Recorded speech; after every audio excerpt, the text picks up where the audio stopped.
What is light? It took experiments over several hundred years before the fundamental nature of light became obvious.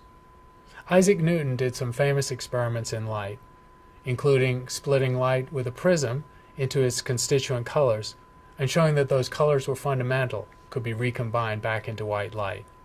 Newton argued that light was primarily a particle. He called them corpuscles, but he meant subatomic particles. One of his colleagues, Christian Huygens, however, thought that light best displayed wave properties, was best understood as traveling as a wave. And it turns out that light has both particle and wave-like properties. It seems easy to understand light as a particle because it clearly travels from one place to another and carries energy, as particles do. It's perhaps less obvious that light behaves as a wave.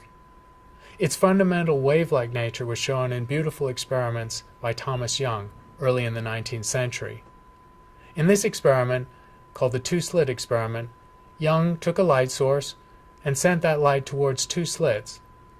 Light going through the two slits went to a screen where, to Young's surprise, instead of seeing a smooth gradient of light, he saw an alternating set of light and dark bands, interference fringes. Now that makes no sense at all, because a particle will travel from A to B, and if more particles travel, they will simply add their intensity. But it does make sense in terms of waves. In Young's slit experiment, light coming from one of the slits could correspond to a wave where the trough was at one position, whereas light coming from the other slit was at the peak. The peak and the trough cancel out, leaving darkness.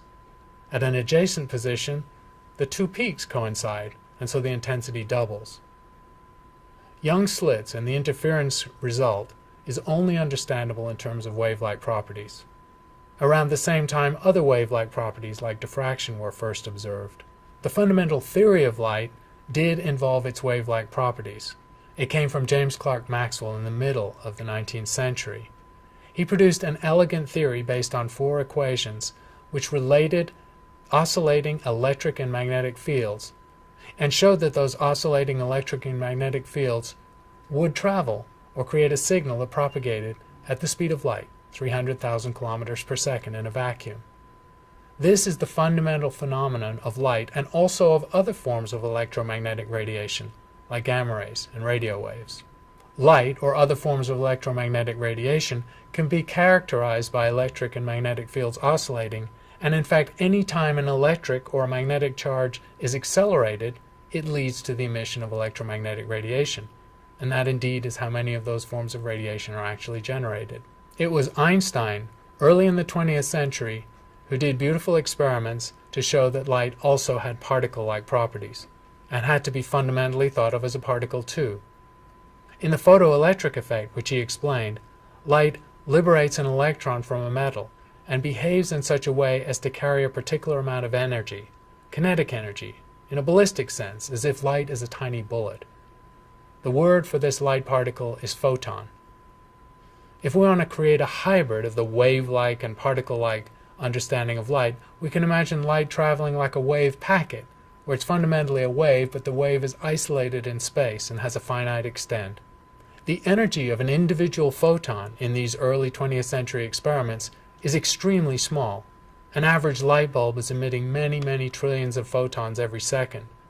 But in subatomic experiments, we can isolate single photons. And the scale that characterizes the energy of a single photon is set by one of the most important constants in nature, the Planck Constant. And it was the physicist Planck who first put a number on this. Returning to light as a wave, we can characterize it by two attributes, a wavelength and a frequency. If you want to think of an analogy, think of a train passing by a fixed point, which could have boxcars of a particular length.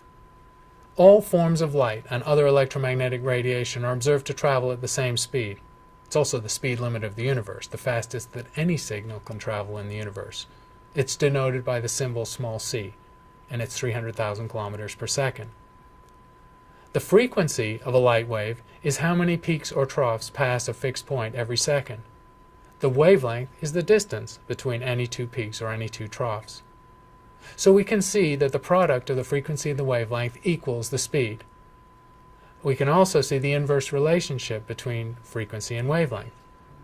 Let's use the train analogy. Imagine you have two trains traveling at the same speed, which would be true of any two electromagnetic waves. If one train had boxcars of twice the length, their wavelength would be 2 times longer. But clearly, if they are traveling at the same speed, 2 times fewer boxcars would pass every second, so their frequency would be 2 times lower. So there is an inverse relationship between frequency and wavelength for light or any other electromagnetic radiation. Another fundamental attribute of light or other forms of radiation is how they travel through space from a fixed source, like a light bulb or a star. The way light travels through space follows what's called the inverse square law of radiation, which means the intensity measured at any distance from the source goes down as the square of the distance. So if you have a fixed detector, like a CCD, and you move it outward from a source of radiation, it collects a number of photons, or an intensity of light, that goes down as the square of the distance. Imagine the detector detects a fixed quantity of light. Move the detector 2 times further away, it will detect 1/4 of that amount of radiation. Move it 3 times further away, 1/9, and so on. The inverse square law of radiation is fundamental to how radiation travels through the universe from any astronomical object like a star or a galaxy. Light cannot be understood solely as either a particle or a wave. In some situations it has particle-like properties. It travels from one point to another and carries energy. In other situations it has wave-like properties. It can have the phenomena of interference and diffraction. In the end, we have to understand light as both. Photons is the name for the particle nature of light, and we understand photons to be like a wave packet, where there are still peaks and troughs in an intensity of radiation. The radiation moving out from a fixed light source diminishes with the square of the distance, the inverse square law that underlies how radiation travels through the entire universe from stars and galaxies.